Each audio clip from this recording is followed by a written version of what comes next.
उन्होंने कहा, त्रेता युग में साक्षात पर ब्रह्मा मनुष्य शरीर धारण करेंगे। बोलो हरे राम राम राम हरे हरे, हरे कृष्ण कृष्ण कृष्ण हरे हरे। आइए श्री रामचरितमानस किष्किंधा कांड चल रहा है और वानर सेना, रामचंद्र जी की वानर सेना समुद्र तट पर बातचीत कर रही है। क्या कह रहे? उनकी स्त्री को राक्षसों का राजा हर ले जाएगा, उसकी खोज में प्रभु दूत भेजेंगे, उनसे मिलने पर तू पवित्र हो जाएगा और तेरे पंख उग आएंगे। चिंता न कर, उन्हें तू सीता जी को दिखा देना। मुनि की वह वाणी आज सत्य हुई। अब मेरे वचन सुनकर तुम प्रभु का कार्य करो। त्रिकूट पर्वत पर लंका बसी हुई है, वहाँ स्वभाव ही से निडर रावण रहता है। वहाँ अशोक नाम का उपवन बगीचा है, जहाँ सीता जी रहती हैं। इस समय भी वे सोच में मगन बैठी हैं। मैं उन्हें देख रहा हूँ, तुम नहीं देख सकते, क्योंकि गीध की दृष्टि अपार होती है, बहुत दूर तक जाती है। क्या करूँ, मैं बूढ़ा हो गया, नहीं तो तुम्हारी कुछ तो सहायता अवश्य करता।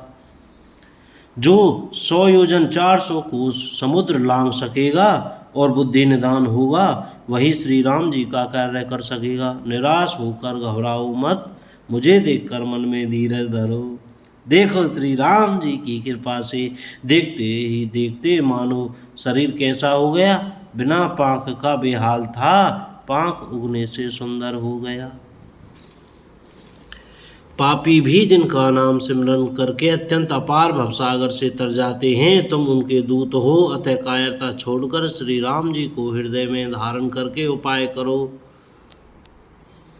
काकभूषुंडी जी कहते हैं, हे गरुड़ जी, इस प्रकार कहकर जब गीध चला गया, तब उन वानरों के मन में अत्यंत विस्मय हुआ। सब किसी ने अपना अपना बल कहा, पर समुद्र के पार जाने में सभी ने संदेह प्रकट किया। ऋक्षराज जामवान कहने लगे, मैं अब बूढ़ा हो गया, शरीर में पहले वाले बल का लेस भी नहीं रहा। जब खरारी खर के शत्रु श्री राम बामन बने थे, तब मैं जवान था और मुझ में बड़ा बल था। बलि के बांधते समय प्रभु इतने बढ़े कि उस शरीर का वर्णन नहीं हो सकता, किंतु मैंने 2 ही घड़ी में दौड़कर उस शरीर की 7 प्रदक्षिणाएं कर ली। अंगद ने कहा, मैं पार तो चला जाऊंगा, परंतु लौटते समय के लिए हृदय में कुछ संदेह है। जामवान ने कहा, तुम सब प्रकार से योग्य हो, परंतु तुम सबके नेता हो, तुम्हें कैसे भेजा जाए। ऋगराज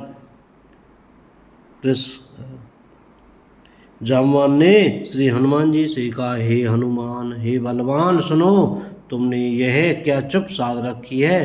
तुम पवन के पुत्र हो और बल में पवन के समान हो, तुम बुद्धि विवेक और विज्ञान की खान हो। जगत में कौन सा ऐसा कठिन काम है जो हितात तुमसे न हो सके? श्री राम जी के कार्य के लिए ही तो तुम्हारा अवतार हुआ है। यह सुनते ही हनुमान जी पर्वत के आकार के अत्यंत विशालकाय हो गए।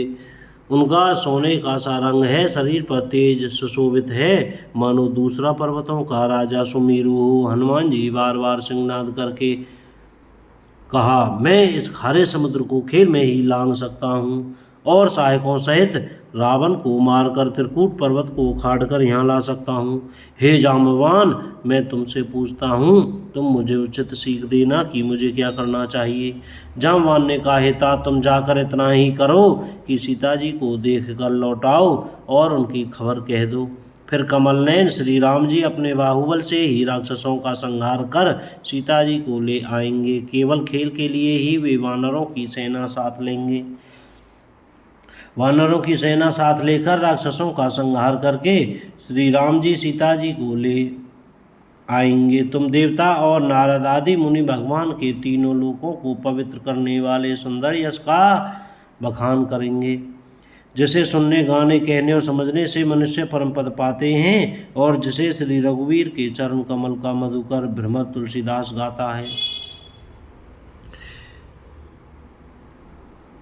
श्री रघुवीर का यश भव जन्म मरण रूपी रोग का अचूक दवा है। जो पुरुष और स्त्री से सुनेंगे त्रिसरा के शत्रु श्री राम जी उन सब मनोरथों को सिद्ध करेंगे।